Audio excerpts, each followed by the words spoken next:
하나님의 지혜가 원수로 대표되는 세상 지혜를 이긴다. 중립은 없다라는 제목으로 말씀을 전하겠습니다. 본문을 보면 원수가 나오고 지혜가 나옵니다. 악인이 세상이 무신론자가 하나님 없다는 자들이 결코 무능하지 않습니다. 도리어 유능하고 지혜로워요. 진화론자로 하면 이미 공립학교 교육을 장악했습니다. 성도의 자녀들 학교 가서 하나님 없다 하는 진화론 교육을 배웁니다. 진화론에는 목적이 없습니다. 우연에 의한 진화, evolution, mutation이기 때문에 하나님의 창조를 거부할 때 사람에게 목적이 사라집니다. 목적이 사라지면 사는데 의미를 못 찾아요. 그래서 사람들이 방황하고 함부로 살아갑니다. 목적은 사람 만든 자가 부여합니다. 제가 지금 마이크를 사용하는데요. 마이크로폰의 목적은 소리를 증폭시켜서 멀리까지 보낸다 이에요. 목적에 합당하게 지금 쓰임을 받죠. 그런데 마이크가 만든 자의 목적을 부정하게 되면 자기가 왜 만들어졌는지를 모릅니다. 이 마이크를 가지고 못을 박는 망치로도 작은 못들은 박을 수 있겠죠. 그렇게 목적에 합당하지 않게 쓰임을 받을 수 있습니다. 그렇게 진화론은 이미 학교 교육을 장악했습니다. 심지어 주이시들도 진화론의 세뇌가 되어 있습니다. 제가 전에 유대교 랍비가 유대인들 모아놓고 교육하는 교육에 10번 참여한 적이 있습니다. 내가 주이시 아닌데 교육 참여해도 되냐 물었고 회비 내면 참여할 수 있다 해서 등록하고 교육을 받았습니다. 유대교 회당에서 랍비는 뭘 가르치나를 알아보러 간 거예요. 그때 놀랐던 것이 랍비가 하나님의 창조에 대해서 가르치면서 진화론과 컴패터블, 양립할 수 있다를 가르쳤습니다. 그걸 영어로는 theistic evolution, 유실론전 진화론이라고 말합니다. 창조론과 진화론을 합쳐놓은 겁니다. 그걸 가르치는 랍비들이 프린스턴, 코넬, 아이비리그 출신의 또 미국 유대교 신학교 나온 사람들입니다. 우리 생각에는 주이시들 그러면 성경 말씀대로 다 지키고 잘 살 것 같죠? 그렇지 않습니다. secular Jew라고 세속적인 유대인들 많습니다. 지금 이스라엘 수상 네탄야후도 회당 안 가고 신앙 없는 secular Jew입니다. 성경으로 하면 그렇게 하나님이 우상숭배하지 말라고 해도 유대인들은 우상숭배합니다.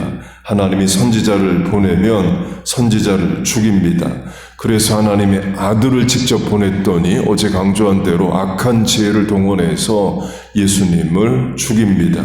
성경시대나 지금이나 주이시들, 유대인들 하나님 제대로 안 믿습니다.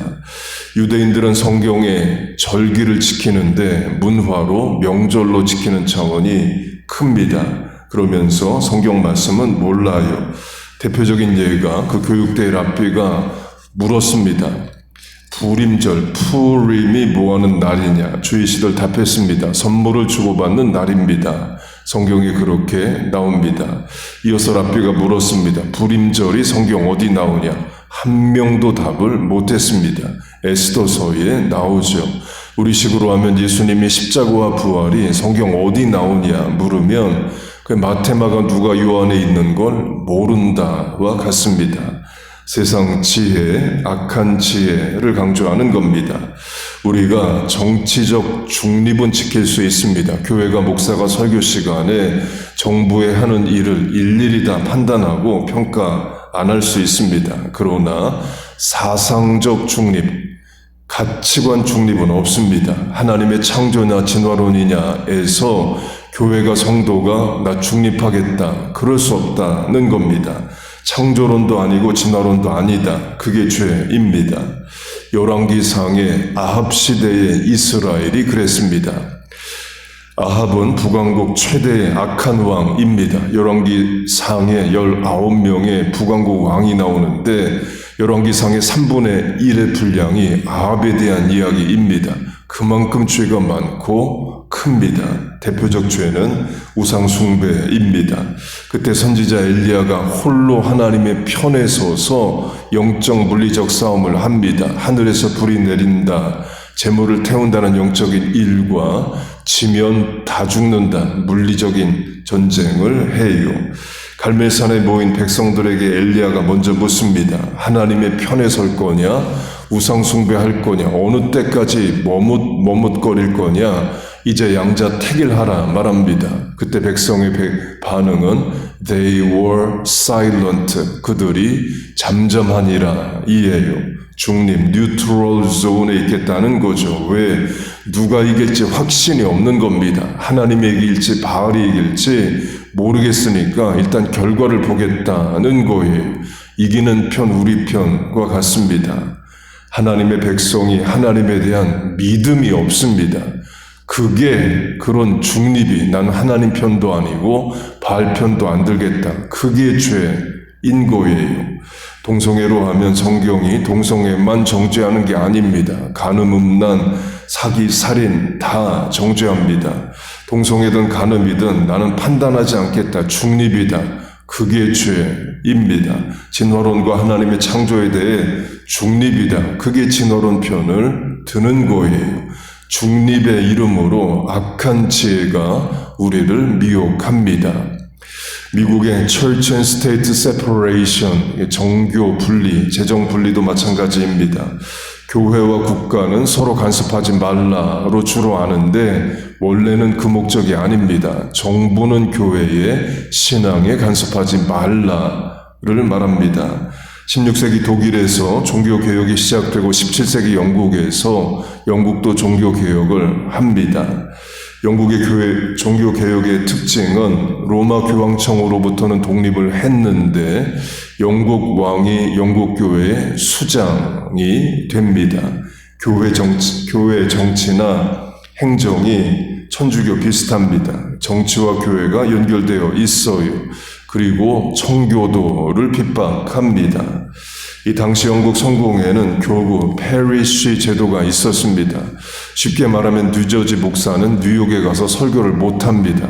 뉴욕 가서 설교하려면 성공회의 허락을 받아야 했습니다. 거기에 대해서 영국 성공회 목사고 영국 최고대학 나온 옥스퍼드 출신의 존 웨슬리가 그러지 말자를 주장합니다. The world is my parish. 세계는 나의 교구다가 그거예요. 지금은 선교 명제로 생각하지만 원래는 영국 성공회가 지역을 구분해 놓고 그 밖에 나가 설교하지 말라 했는데 그러면 안 된다. 전 세계에 나가서 복음 전해야 된다. 그게 The world is my parish입니다.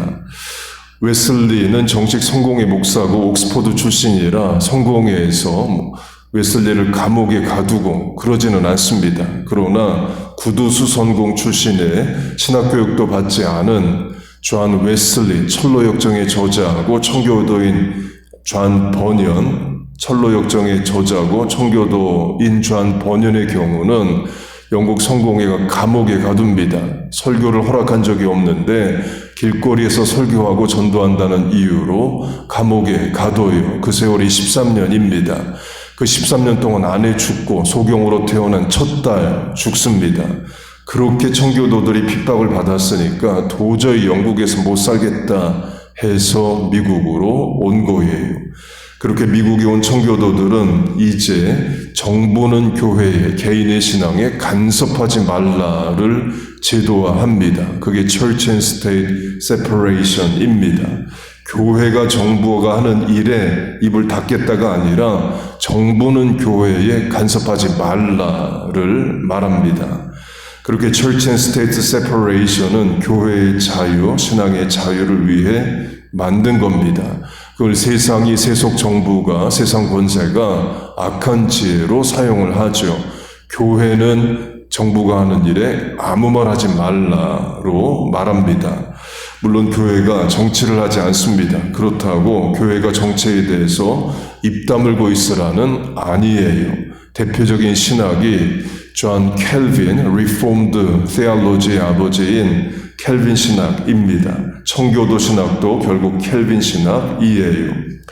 영국이 종교개혁을 했다 말씀을 드렸습니다. 그런데 영국 성공회가 제대로 안 하고 못한다, 개혁된 거 맞냐 이런 식으로 또 이제 판단이 됩니다. 개혁신앙, Reformed Theology인 켈빈 신앙대로 퓨어하게 신앙생활을 해보자.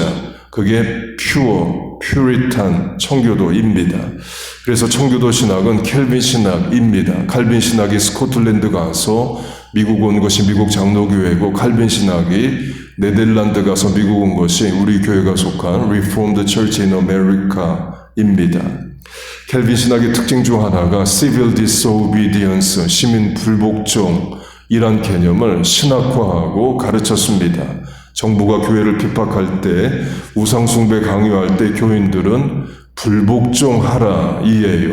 당연히 세상 권세는 싫어하는 신학이죠. 세상 권세는 말 잘 듣는 시민을 원합니다. 성경으로 하면 느부갓네살 왕이 자기가 꿈에본 신상, 우상을 만들어 놓고 절하라, 그럼 다 절하는 시민을 원하지, 사드락 메삭 아벤느고 같은 절 못해, 차라리 죽겠다, 그런 시민을 정부는 원하지 않습니다. 통제되는 시민을 원하죠. 강조점은 Church and State Separation의 원래 목적은 교회와 정부가 각각 중립지대에 선다가 아니라 국가는 교회를 핍박하거나 신앙의 자유를 핍박하지 말라 이에요. 그걸 세상은 악한 지혜를 동원해서 교회는 정부가 하는 일에 아무 말 하지 말라로 적용합니다. 거기에 설득되면 히틀러 때 독일 교회처럼 됩니다. 정부가 하라는 대로 다 합니다. 예배당의 십자가 옆에 나치 문양 꺾어진 십자가 붙이라고 그러면 다 붙이고, 주의시 장애인들 죽이겠다 했을 때 교회가 침묵하게 됩니다. 결국 히틀러 정부는 교회도 목사도 핍박하게 됩니다. 교회가 성도가 교회에서 정치적 중립은 지킬 수 있습니다. 정부가 하는 일에 대해 일일이 우리가 판단하고 또 설교하지 않습니다. 그러나 사상적 중립, 가치관 중립은 없다 이에요. 하나님의 창조냐 진화냐에서 중립은 없습니다. 하나님만 섬기는 거냐, 우상도 섬기는 거냐, 중립은 없어요. 성경이 정죄하는 죄들에 대해서 중립이다, 그럴 수 없다는 겁니다. 종교의 자유를 인정하는 자유민주주의냐, 아니면 종교는 인민의 아편이라 말하고 또 사람을 materialism, 유물사관으로 단백질 덩어리 이렇게 말하는 공산주의냐에 대해 중립은 없다 이에요. 하나님 말씀과 죄 가운데 중립은 없습니다. 그게 죄를 택하는 겁니다. 나는 천국도 안 가고 지옥도 안 가겠다. 그게 지옥 가는 길입니다. 나는 하나님도 안 믿고 마귀의 존재도 안 믿겠다. 그게 지옥 가는 일이에요. 중립은 없습니다. 진리편에 서는 거고, 하나님만이 참 하나님이시고 말씀에 따라 사는 것이 우리의 살 길입니다. 여러분 믿습니까? 하나님께서 우리와 자녀들에게 확고한 신관, 가치관, 믿음, 신앙 주시길 바랍니다. 그래서 악의 지혜에 속지 않고 이기는 자 되기를 바라요. 예수님 이렇게 말씀하십니다. 비둘기처럼 순결하되, 곧 그것까지만 하면 안 되고 뱀의 지혜를 간파해서 속지 않는 뱀처럼 지혜로우라까지 말씀을 하셔요. 하나님의 말씀이 지혜요 능력이요 방패요 산성이 돼서 우리와 자녀들의 영과 삶과 생각과 판단과 또 교회와 나라와 민족을 지켜주시기를 주의 이름으로 축복하고 축원합니다. 아멘. 기도하겠습니다. 하나님 아버지, 세상의 약한 지혜들 분별해내고 도리어 말씀으로 믿음으로 이기는 자 되게 하여 주옵소서. 우리와 또 자녀들 세상 나가 하나님 없이 성공하고 부유하고 출세하는 것들 부러워하지 않게 하시고 믿음 지키고 신앙 지키고 사는 귀한 것 깨닫게 하여 주옵소서. 말씀이 우리와 자녀들의 삶에 방패와 산성이 되게 하여 주옵소서. 하나님의 말씀으로 무장한 세대 일으켜 세우는 교회 되게 하여 주옵소서. 하나님 오늘도 하나님 편에 서는 자, 진리 편에 서는 자들 새벽에 나왔습니다. 이 새벽 기도의 실천에 은혜를 주시고 입술을 열어 간구하는 기도에 응답하여 주옵소서. 예수님의 이름으로 기도하옵나이다. 아멘.